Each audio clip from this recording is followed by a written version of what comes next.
សួស្តីអ្នកទាំងអស់គ្នាវិលត្រឡប់មកកាន់ channel របស់ខ្ញុំហើយថ្ងៃហ្នឹងខ្ញុំចង់ប្រាប់ channel ដឹងមួយដែល channel ដឹងហ្នឹងគឺខ្ញុំគិតថាអ្នកទាំងអស់គ្នាប្រហែលជាធ្លាប់ជួបហើយជាមួយនឹងជាប់ bit locker បែបនេះ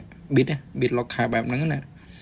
គឺកាលណាដែលវាជាប់អញ្ចឹងគឺយើងអាចប្រើទៅលើ try នឹងបានទេអញ្ចឹងអ្នកទាំងអស់គ្នាកាលលោកពេលខ្លះអ្នកទាំងអស់គ្នាចុចអីច្រឡំដៃជាប់អញ្ចឹងណាហើយដឹងដោះមិនអញ្ចឹងអ្នកទាំងអស់គ្នាអាចមើលវីដេអូនឹងបាន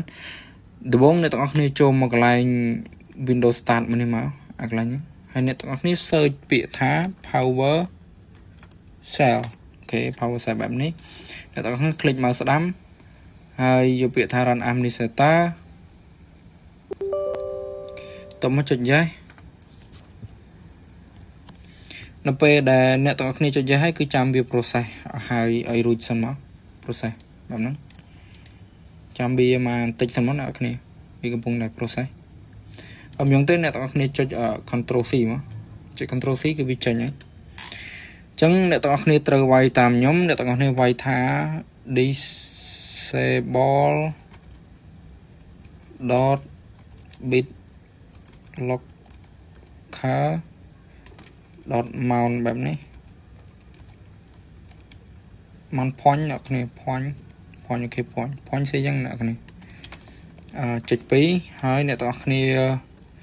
e ធំមួយមកហើយរះ2វាមុខចេះអ្នកទាំងអស់គ្នាគាត់ទៅសេតាមខ្ញុំប៉ុណ្ណឹងមកហ្នឹងទៅសេប៉ុណ្ណឹងមកសេប៉ុណ្ណឹងមកអូខេនៅពេលដែលអ្នកទាំងអស់គ្នាទៅសេប៉ុណ្ណឹងហើយអ្នកទាំងអស់គ្នា enter មួយផាច់មក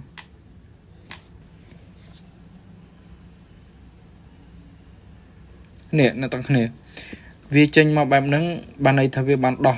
BitLocker យើងរួចហើយកន្លែងហ្នឹងអ្នកទាំងអស់គ្នា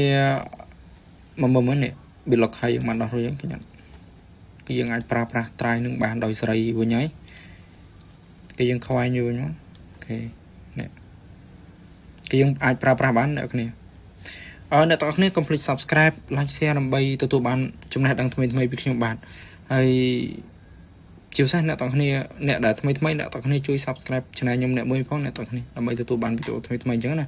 ហើយសូមអរគុណនិងសូមជម្រាបលា